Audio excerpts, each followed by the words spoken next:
जय भीम साथियों, आज की वीडियो में हम डिस्कस करेंगे श्रम विभाजन और जाति प्रथा। श्रम मतलब कार्य का विभाजन और जाति प्रथा, ये हमारा टॉपिक है।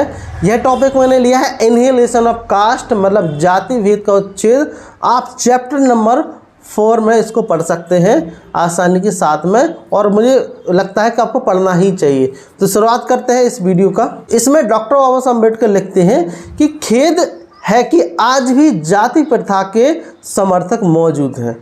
1936 में लिख रहे हैं। इसके समर्थक अनेक लोग हैं। इसका समर्थन इस आधार पर किया जाता है कि जाति प्रथा श्रम के विभाजन का एक अन्य नाम ही है, मतलब श्रम के विभाजन का एक नाम ही है जाति प्रथा।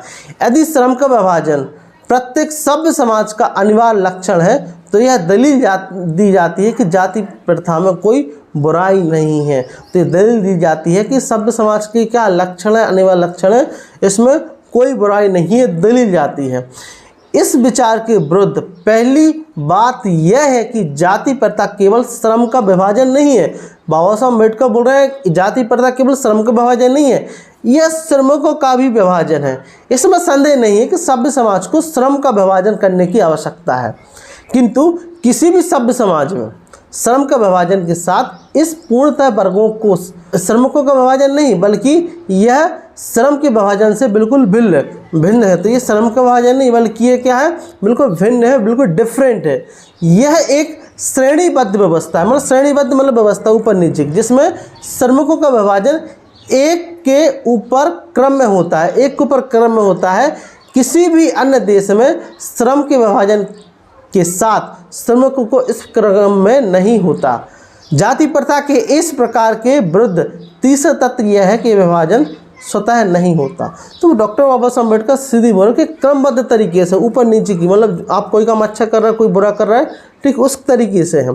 यह स्वाभाविक अरुचि मतलब शौक पर आधारित नहीं है, सामाजिक वरीयता मतलब व्यक्तिगत कौशलता के लिए आवश्यक है कि किसी व्यक्ति की क्षमता को इस बिंदु तक विकास किया जाए कि अपनी आजीविका का स्वयं चुनाव कर सके। मतलब इस प्रकार तक लोगों को तैयार कर दो कि अपना काम स्वयं चुन सके। ऐसा इस प्रकार की व्यवस्था डॉक्टर अम्बेडकर चाहते थे। जाति प्रथा में इस सिद्धांत का उल्लंघन होता है, जाति प्रथा में इस सिद्धांत का विरोध होता है, मतलब ऐसा नहीं हो सकता, ठीक। इसको तोड़ते हैं क्योंकि इसमें व्यक्तियों को पहले से ही कार्य सौंपने का प्रयास किया जाता है, पहले से ही कार्य सौंपने का प्रयास किया जाता है। इसका चुनाव प्रशिक्षण मूल क्षमताओं के आधार पर नहीं किया जाता, बल्कि माता पिता के सामाजिक स्तर पर किया जाता है। मतलब आप जिस जाति का आपको वही काम मिलेगा, तो आपकी स्वतः आप चूज नहीं कर सकते हैं। तो आपको जो भी काम करना है वो आपको पहले से ही निश्चित है। तो जैसे कि हम बोल सकते हैं कि जितने भी काम हुए हैं वो किसमें जाति के आधार पर ज़्यादातर जो काम है, वर्क जो किए जाते हैं। तो शूद्र का काम क्या है, मतलब जो जितने भी जाति के लोगों के अलग अलग काम है कि भाई चमार का अलग काम, भंगी का अलग काम, बसोर का अलग काम, जो यादव है शूद्र उनका अलग काम। तो उनको स्वयं उन्होंने नहीं चुना, वो क्या उन पर थोपा गया, एक प्रकार से हम बोल सकते हैं। तो इस आधार पर ये व्यवस्था बाबा साहब अम्बेडकर बोल रहे हैं ये व्यवस्था गलत है। अन्य दृष्टिकोण से देखा जाए तो व्यवसायों का यह विस्तरण मतलब फैलाना जो जाति प्रथा का परिणाम है निश्चय ही घातक है। बाबा साहब अम्बेडकर बोले ये निश्चय ही घातक है। उद्योग कभी भी स्थिर नहीं होता। बाबा साहब अम्बेडकर बोले जो उद्योग है, जो बिजनेस है, वो कभी स्थिर नहीं होता है, वो अप्स एंड डाउन चलता रहता है, आपको पता ही होगा। जैसे कि आपका स्टॉक मार्केट है तो कभी तेज कभी मंदा ऐसा होता है। इसमें तेजी और अचानक से परिवर्तन होते हैं, तेजी अचानक से परिवर्तन होते हैं। ऐसे परिवर्तनों से व्यक्ति को अपना व्यवसाय बदलने की छूट होनी चाहिए। आपको जो व्यवसाय जो आप काम करना चाहिए उसमें छूट होनी चाहिए। बदलती हुई परिस्थितियों के अनुसार व्यक्ति को अपने काम को अपने ढालने की व्यवस्था की स्वतंत्रता के बिना आजीविका मतलब रोजी रोटी कमाना असंभव हो जाता है। अगर आप चूज नहीं करोगे तो असंभव हो जाता है। इस प्रकार से जाति प्रथा हिंदुओं को ऐसे व्यवसाय अपनाने की अनुमति नहीं देगी जहां उसकी ज़रूरत है, वे आनुवांशिक रूप से उससे संबंधित नहीं है। ऐसे अनुमति नहीं देती है कि जहाँ उसकी आवश्यकता है, नहीं, वो तो वही थोपेगी। यदि कोई हिंदू अपनी जाति के लिए निर्धारित पेशे के अलावा अन्य पेशे को अपनाने के बजाय भूखा मरता दिखाई देता है तो उसका कारण जाति की कठोरता ही। आपको यही काम करना है, ये जाति की क्या कठोरता ही है।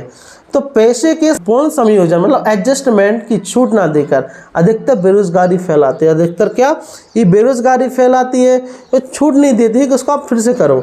जिसका सीधा कारण जाति प्रथा है, जिसका सीधा कारण जाति प्रथा जो हमारे देश में मौजूद है, श्रम के विभाजन के रूप में जाति प्रथा एक गंभीर क्या है, एक गंभीर दोष है। तो इसी प्रकार आप देख सकते हो आज की स्थिति में जो गंदा काम करते हैं, गंदा काम मतलब जो गटर साफ कर रहे हैं, जो नालियों में साफ कर रहे हैं, वो ज़्यादातर 90% से ज़्यादा 95% से ज़्यादा दलित हैं। वो लोग गटर साफ करते हैं, नालियाँ साफ करते हैं और उनकी वो सीवन में उतरते हैं, उनकी मृत्यु हो जाती है। तो आज भी 21वीं सदी में ये व्यवस्था कायम है। डॉक्टर बाबा साहब अम्बेडकर 1936 में यह बात लिख रहे हैं, यह बात बोल रहे हैं। तो आप लोग आई होप आपको रिलेट कर पा रहे होंगे कि कितनी बड़ी बात है। जाति प्रथा द्वारा उत्पन्न श्रम का विभाजन छांट पर आधारित विभाजन नहीं है, छांट पर आधारित विभाजन नहीं है। इसमें व्यक्तित्व मतलब व्यक्तिगत भावना और व्यक्तित्व वरीयता मतलब व्यक्तिगत पसंद का कोई स्थान ही नहीं है कि आपको जो काम करना है वो, इसमें जाति प्रथा में कोई है ही नहीं है। इसका आधार पूर्ण नैतिक का सिद्धांत है। सामाजिक कार्य कुशलता का विचार हमें इस बात को स्वीकार करने पर विवश करता है कि औद्योगिक प्रणाली में सबसे बड़ा दोष केवल निर्धनता नहीं है।